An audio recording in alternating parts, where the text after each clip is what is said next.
Hello, everybody, and welcome to Michelle's Magical Mondays. Today is August 14th, and we are smack exactly right in the middle of the eclipse portal.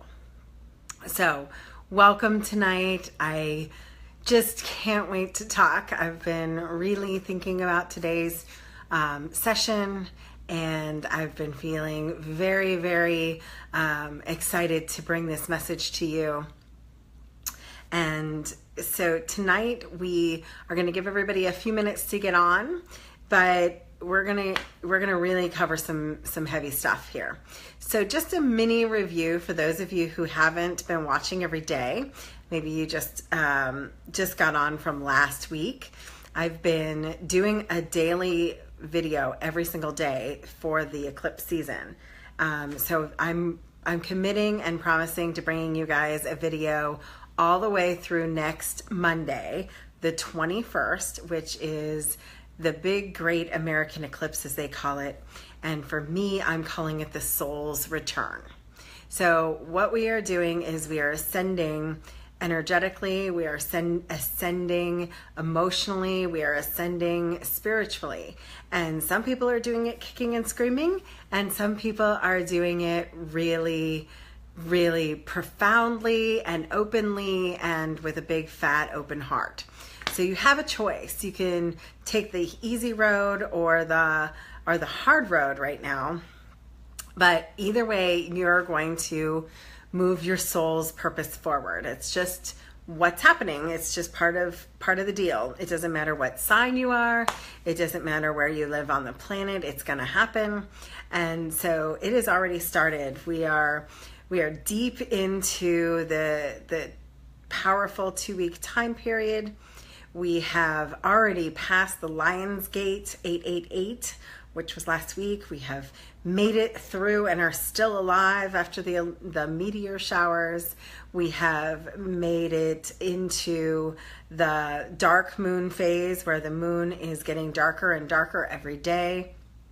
So this is a time to go inward a little bit. You may not be feeling really social this week. This is very definitely a time where we're all getting really, really right with our heart, getting really into who are we on a deep soul level. So it's an integral part of the process is to recognize that whatever you have been challenged by over the last 5 years, the last 9 years since the last big eclipse cycle of this sort was in 2009. So what have you grown in that period of time? Who have you been since 2012 and the last major universal upgrade? What have you become? And really, what do you want to bring? So this is bring it time. This is maybe not the action week, but it's definitely the planning for the action week. And so today we have the moon in Taurus. We have Mercury is in retrograde. We have 6 planets, I think, today in retrograde. But we go deep into, so we go from Taurus and then we go into Gemini, and over the next few days we're going to have sort of our dueling beliefs where we duel within ourselves between what we want and have some inner struggle. So today and tonight we're grounding ourselves into a foundation. Then we're going to go into a few days of what I call dual beliefs, where part of us wants to do one thing and another part of us wants to do a different thing. And so that's a good time to really overcome the side that you don't want to be and work past the things that limit you. So that's going to happen this week, and we'll be talking about that each day as that comes on. Another thing that's going to happen then over the weekend is that we're going to go from Gemini into Cancer. So we're going to have a Cancer dark moon. And so Cancer is where the moon is extra intense, so that moon being in the void area right before an eclipse is going to have an inward intention. So expect the weekend to really be reflective. This entire week's going to be a version of reflecting. This is really getting yourself deep into your soul's knowing. Hello, Barbara from the West Coast. Hello. I've been watching your posts as well.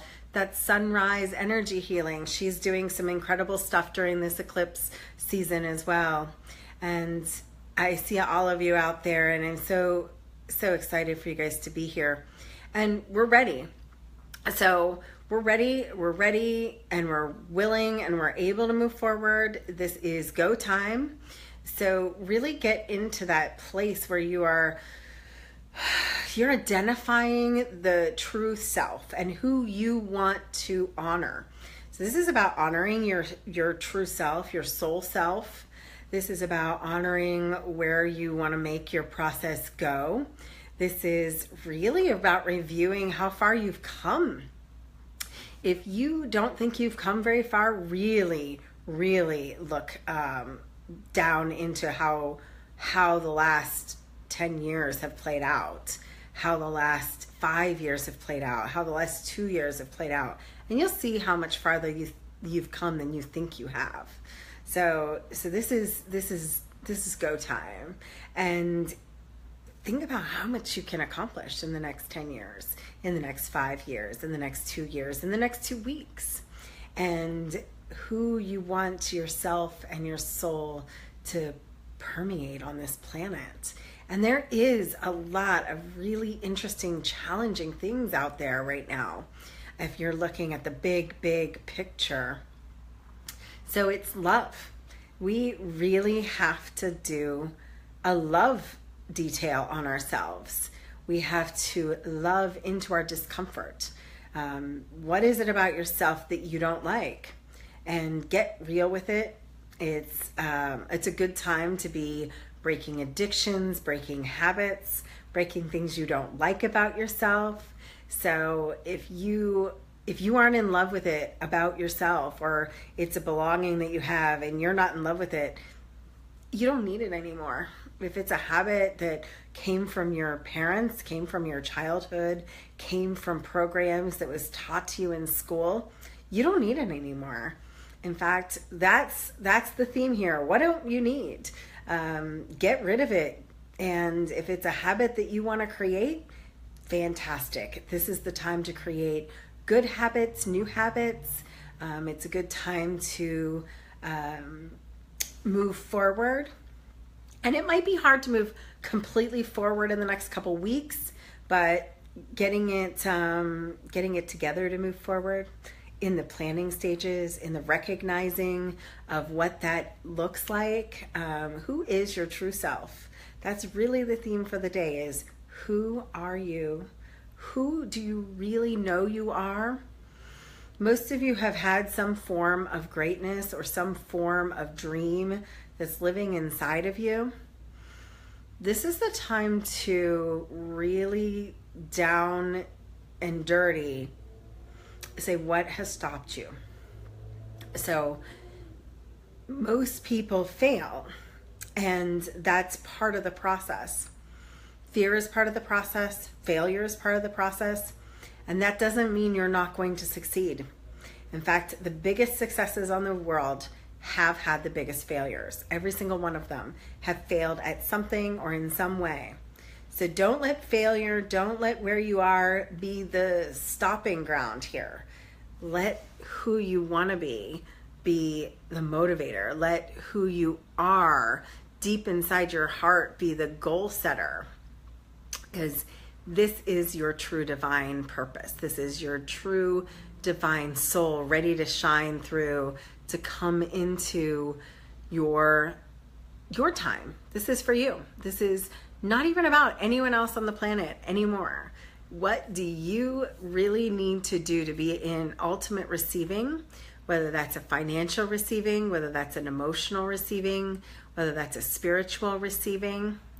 What do you need to do to bring your heart into that forgiveness mode? There's part of you that loves you and part of you that hates you. So let's use a friend of mine that was here today.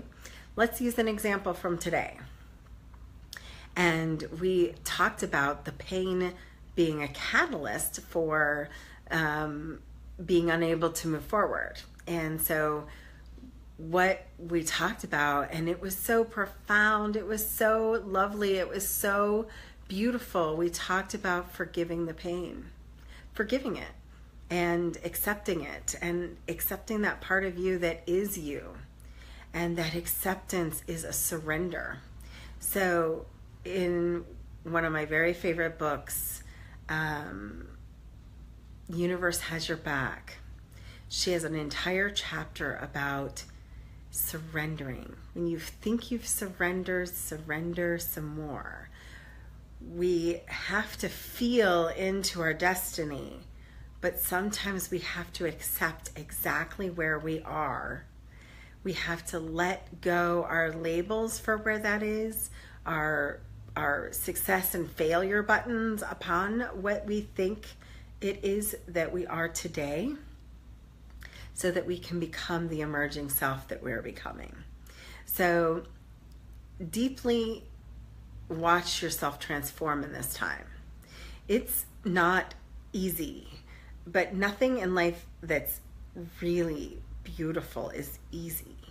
So it's in a flow. I want you to be in flow with yourself. I want you to stop fighting yourself. If it's not working, then what do you need to look at into that surrender, in that labeling? What is it that brings you back to your joy buttons? What do you have to do that's bringing you all the way forward into the life of fulfillment, into the life of joy? Because people who are passionate about what they're doing, about who they're helping, where they're living, what they're doing, they're bringing it to the table right now. We are seeing more people who are living their dreams right now. We're seeing more people meeting their soulmates right now. We are seeing people just explode into their heart centers right now. So bring yourself back to your heart. So let's just, if you're gonna be part of your true self, you have to recognize what in your deep soul you no longer need. And that is anger, that is frustration, that is discomfort, because things aren't comfortable right now. Sometimes change isn't comfortable, but it's the most beautiful thing you can ever do, is allow yourself to become what you're becoming. We are not stagnant creatures. We are never going to be the same from one moment to the next. So we are going to evolve whether we like it or not. And I really, truly believe we are in a moment in history that someday we are going to document this as the change, where we literally start using more of our brain. We are in a human evolution where we are bringing our collective consciousness into a higher awareness. We are more connected to our heart. We're moving into our crystalline bodies. So if anybody hasn't activated their 12-strand DNA through some spiritual process, please grab a healer. If you don't know how to do it for yourself, grab someone. I'm doing DNA activations these days. I'm doing chakra clearings and healings these days. What shock and trauma have you been carrying on that no longer serves you? This is the work you have to do, because as we anchor that energy for ourselves, we anchor it here on the planet as we are evolving, each and every one of you personally. We will then evolve the human race. We will evolve into a higher spiritual dimension. And And I'm not saying we're going to leave this planet and anything else. I'm just saying that we're going to use more of our brains. We're going to be more empathetic, but not in a negative way where it's about feeling other people's pain. It's going to be about communicating on a soul level and understanding someone at a deeper level and knowing when they need something and being able to give. And more importantly, we are able to receive in a way we have never received. We'll be able to receive information. We'll be able to receive beautiful thoughts and love and share that love throughout the world. As it is, I connect with people I never thought possible. Some of you are younger than others, but I'm in my 40s. I'm 45. And I remember having to take the telephone with the wire, and I mean, it was a dial-up telephone, under the bathroom door just to have some privacy on the telephone. And now I Google things, and I'm here on Facebook Live in living rooms. I know of at least four countries are watching right now, and many, many states. That is something that my belief system would never have believed possible. When I watched the Jetsons and someone was up on the TV and they were watching and talking to somebody that wasn't in the same location, I thought that was completely impossible. It was completely 100% impossible. I remember watching the Home of the Future in like the early 90s, and they were talking about the interweb and how people would have these lofts in their houses where they had a computer and the family would gather around the computer and do things at the computer. And now every single one of us has a computer right on our hand in our phone, and we have these huge processing machines that are right in our hand that 20 years ago, I wouldn't have even believed we would have one in our home. So these things were not possible. 100 years ago, TV wasn't possible. Maybe